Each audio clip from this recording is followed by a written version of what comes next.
Good afternoon, everyone. Amy Mancini here, and I am going to be talking to you just a little bit about small group instruction today. When I was visiting with the English Language Arts Task Force, they really felt like this was something that everybody needed to hear at the same time. We realize and recognize that this is probably the part of your 90-minute block that has seen the most change from where you used to be, and probably where we have provided you with the most choice and the most flexibility in what you do and in how you meet your students' needs. And so today I'm going to talk for probably about 10 minutes, hopefully a little shorter, and just cover some of the big picture items. I know I'm not going to have time to cover every one of your questions or to address every issue, but we hope to relieve some of your anxiety.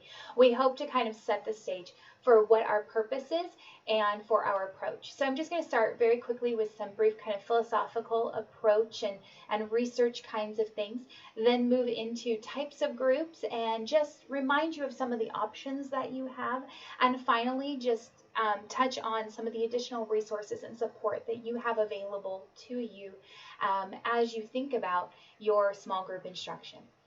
So starting with kind of our philosophical approach and research, I think in talking to many people, what I've found has been the biggest stumbling block is this idea that my approaching level readers are too hard for my students, or my beyond level readers are not high enough for my students. I need more levels. I need more groups in order to meet the needs of my students, in order to address their needs.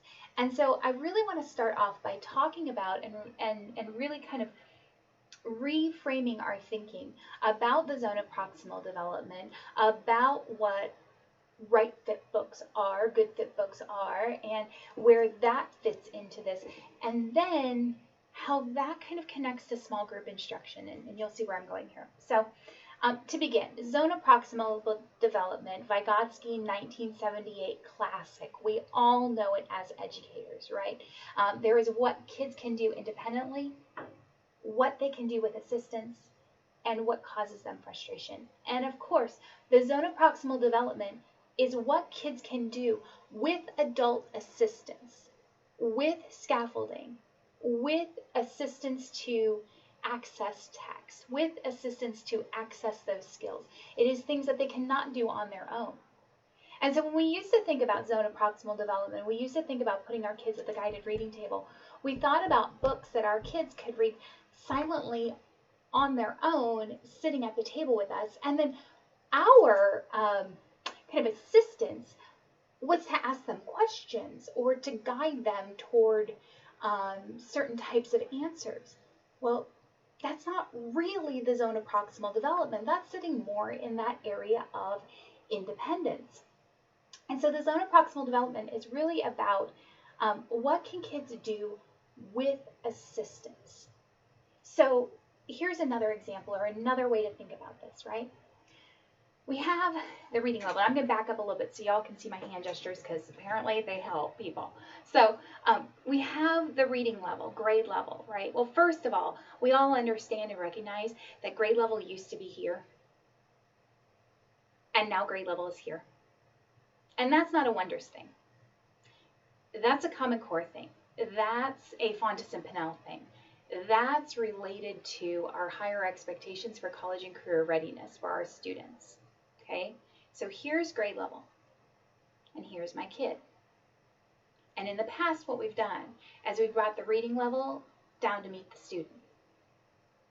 And instead, what we're asking you to do in your small group instruction is if here's the reading level, and here's the kid, scaffolding those skills and strategies to help them access that complex text. Right? So whether that is things like closed reading and choral reading and repeated readings and pre-teaching vocabulary and chunking materials and taking things and building background knowledge and all of those ways that we access complex text to get more kids into grade level material to help them to grow.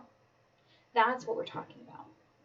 And where the zone of proximal development comes into all of that is in those scaffolds, in those strategies. That's where that comes in. When we think about how Valerie shared with us this summer all of her different ways of doing small group instruction, right? It was all about meeting kids where they were, but pulling them up the whole time. So, in comes this phrase of the good fit book. And these just aren't good fit books. Well, no, they're probably not good fit books, but good fit books are meant to be independent readers. The term good fit book was coined by the sisters as part of the Daily Five for use in read to self, read to a partner, and other independent activities. Absolutely, we want kids reading those independent good fit books and a high volume of them and a high quantity and really getting into those, absolutely. But when we are doing instruction, that happens in the zone of proximal development. I don't know if that clears anything up for you or if it creates some more fuzziness and some more questions, but we'll come back to your questions in just a little bit. The other main question that we've gotten about small group instruction is related to the types of groups. And first of all, let me say that if you have rules floating around in your head about, well, I can only have 4 kids in a group, or I can only have 6 kids in a group if it's this kind of a group, or I only have, I have to meet for 15 minutes, or I have to meet for 20 minutes, or I have to have a certain number of people, a certain number of times, those kinds of things, let me tell you to let some of that go. Meet your kids where they need you. Our goal is to touch in with and to know what's going on with all of our children. We never want to have kids that sit for 3 days without coming for small group instruction. But we also don't want to ignore, the lowest kids or the highest kids. So that's the first thing. And while that's not very clear and people really want guidance, what we're telling you is we really want you to examine the students in your room. We really want you to examine what's going on with them and to make those kinds of determinations about how long they need you and what is it that you need to accomplish. And are there some days where when you're working on a skill, like a phonics skill or a word work skill, where you just need to touch in with them, show them how to do the activity, check on their progress, support them in their questions, provide them those strategies, those scaffolding strategies, and then let them go and practice? Or is it a day where you truly need to sit there and read with the children for 20 minutes? Then that's what you need to do. It's going to look different on different days, and that's okay. The other question that we often get has to do with, well, do I use the lessons in the book? Do I use the lessons that came on the card? Do I use those skill lessons that have to do with like phonics and vocabulary and all of those things, those small lessons? What do I do during small group time? What's the best choice? Again, that's the key word, is choice. We really want you to consider what it is that your students need. For us to artificially decide that everyone should use the lessons out of the book or everyone should use the card wouldn't be appropriate. None of us, not even the Language Arts Task Force, none of us have really taught this for an extended period of time, not even the teachers who piloted it. It was just a few months. We couldn't make that kind of a determination about what everyone needs to do. So we're trying it out. We also don't know your students. And so doing a group lesson or a lesson on the book might be appropriate for this week, but the card lessons might be appropriate in a different week or with a different group of students. So, and finally, I think it's really important to point out that small group instruction does not have to be done with leveled readers. So if I am a 5th grade teacher with some kids that are working at the pre-primer level, they're in special education, they need some additional support, putting them in the late third, early fourth grade leveled approaching reader would not be appropriate and probably wouldn't serve that child's needs. What I'm probably going to do with that child and a few others that have working at very early stages, I'm going to be working with them on sight words. I'm going to be working with them on phonics skills. I'm going to be working with them on decoding, on fluency, on all of those kinds of things, using some word work strategies, using some phonics strategies. And I might not get out the leveled readers for a while. I might also get out my decodable readers that I have, or find decodable readers online to use with those kids.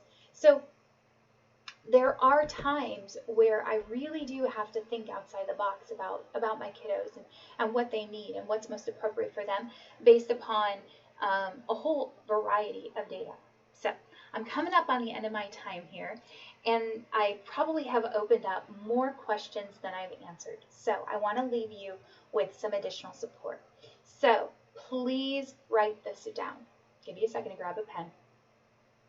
On sched.org, you can go to our new teacher seminars. Then actually, they're just teacher seminars. All teachers are invited. We have added 4 seminars about wonders.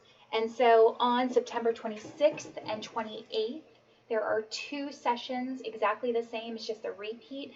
Monday, September 26th, Wednesday, September 28th. And that session is entitled Making Sense of the New Reading Levels for Wonders. In that session, we're going to be talking more about that zone of proximal development. We're going to be talking more about the shift in grade levels, the shift in expectations, and also just making sense of the at, approaching, and beyond, and what all of that means. Then on October 3rd and October 6th, so a Monday and a Thursday that week, 2, again, repeated sessions, same thing, offered twice, because if you got something on Monday, you can come on Thursday and vice versa.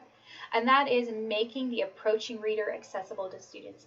And in that session, we're going to specifically be talking about those scaffolding strategies and things that you can do to help kids approach, or to access, higher level text.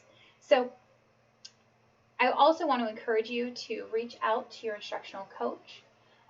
Reach out and ask those questions about small group instruction. Ask them to come in and watch. They're there to support you, and they are there to help. We know that you need more, and more will be coming, we assure you, but I hope that at least for today this answers some of your questions. Thank you so much.